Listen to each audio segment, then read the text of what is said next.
Hey everybody, it's Jimmy from the DIY and Digital, and I've got a quick preview of what's coming up this week and next week on my channel, plus a quick tip for you guys.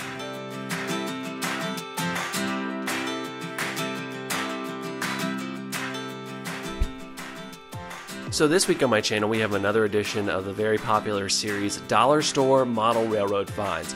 For those of you that don't know, it's where I take $5 to the dollar store and I go and see what I can find for model railroading. And this week I had some really good finds, so you're definitely not going to want to miss that.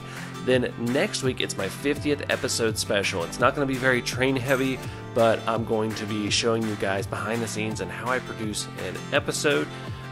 Just some cool little things that shows you what goes into making an episode. So that's going to be my 50th episode special. And now, on to the quick tip.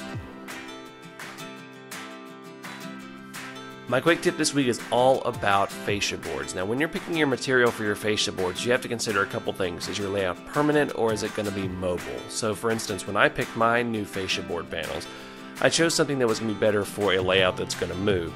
And I lined my layout with 1x6 pine boards that are going to give it some structure and it's going to make it easier to move around.